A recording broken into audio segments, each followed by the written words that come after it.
পুরো ওয়ার্ল্ডের ফ্যান্স কি আর দেখার সুযোগ পাবে এমন সুই celebration? Cristiano Ronaldo, the most famous athlete, সে কি আসলেই সমস্যা এখন পর্তুগাল টিমের জন্য? গতকাল ডিআর কঙ্গোর সাথে পর্তুগালের ম্যাচে ক্রিস্টিয়ানো রোনালদোর খেলার ধরন দেখে এখন এমন ডাউট অনেকের মনে। অ্যান্ড স্পোর্টস অ্যানালিস্টের দাবি, রোনালদোর আসলেই আর বেশি কিছু করার নাই এবং এটাই মেনে নেওয়াই বেটার। হ্যারি পটার ফ্যান্সের জন্য বিগেস্ট ইভেন্ট আসছে ঢাকাতে এবং সেটা হচ্ছে আ ডে অ্যাট হগওয়ার্টস। আগামীকাল 19 জুন অনুষ্ঠিত হবে যমুনা ফিউচার পার্কে এবং টিকিটস পাওয়া যাবে কিন্তু অন দ্য স্পটে।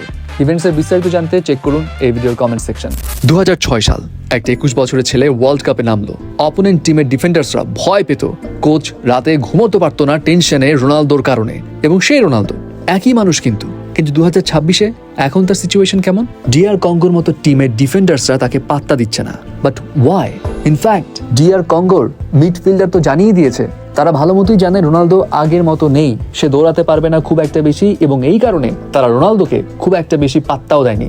যদিও তাদের ধারণা ছিল রোনালদো হয়তো আর একটু বেশি খেলবে। ফুটবলের একটা সিম্পল নিয়ম আছে, সেটা হচ্ছে স্ট্রাইকারকে অপোনেন্ট টিমের ডিফেন্ডার্সরা ভয় পাবেই পাবে, কারণ স্ট্রাইকার দুটো কাজ করে, এক নিজে গোল করে, নাম্বার 2 অপোনেন্ট টিমের ডিফেন্ডার্সদেরকে নিজের দিকে টেনে রাখে যাতে তার টিমের বাকিরা ফাঁকা জায়গা পায় এবং স্কোর করার একটা সুযোগ পায়। আগে রোনালদো দুটো কাজই করতো, সে এত ফাস্ট ছিল, এত পাওয়ারফুল ছিল যে ডিফেন্ডার্স অনেকজন লাগিয়ে দিত শুধু তাকে আটকানোর জন্য, এবং বাকি প্লেয়ার্সরা তখন একটা স্পেস পেত বা রোনালদোকে একটা স্পেস দেওয়ার জায়গা খুঁজে পেত জাস্ট ফর দ্য স্কোর। অর্থাৎ রোনালদো শুধু গোল করতো না, বাকিদের জন্য একটা দরজা খুলে দিত। বাট এখন কি হচ্ছে? কঙ্গো ডিআর এর বিপক্ষে ম্যাচটা দেখে কি মনে হয়? 41 বছর বয়সে রোনালদো 90 মিনিট পুরোটা খেললো, কিন্তু তাকে কি মাঠে ওভাবে নোটিস করা গিয়েছিল?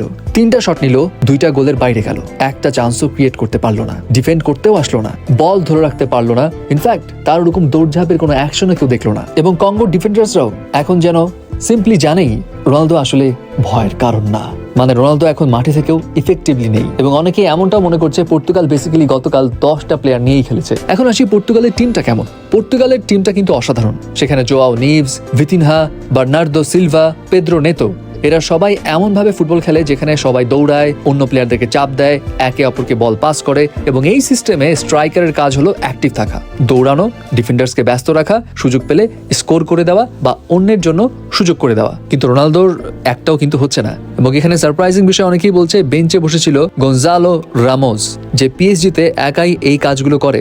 রামোস খেললে হয়তো পর্তুগাল আরো ভয়ঙ্কর হতো, কিন্তু কোচ মার্টিনেজ রোনালদোকে বাদ দিতে পারছে না। রিজন, রোনালদো শুধু একটা প্লেয়ার না, সে পর্তুগাল ফুটবলের সবচেয়ে বড় নাম, ইনফ্লুয়েন্সার, একটা বিশাল ব্র্যান্ড। কিন্তু পরিসংখ্যান কি বলছে?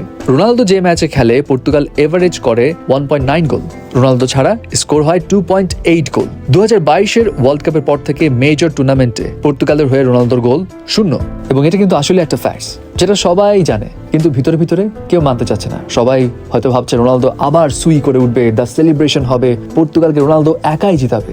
বাট সিচুয়েশন এখন মনে হচ্ছে একটু ডিফারেন্ট দিকেই যাবে। রোনালদো ফুটবলের একজন লেজেন্ডারি প্লেয়ার, কোনো ডাউট নাই, কিন্তু 2026-এর ওয়ার্ল্ড কাপে পর্তুগালকে জিততে চাইলে রোনালদোকে আগের মতো অ্যাক্টিভ হতে হবে। কিন্তু 41 বছর বয়সে রোনালদোর কি সেই মেন্টালিটি আছে, নাকি কোচকে এখন খুব কঠোর একটা সিদ্ধান্ত নিতে হবে?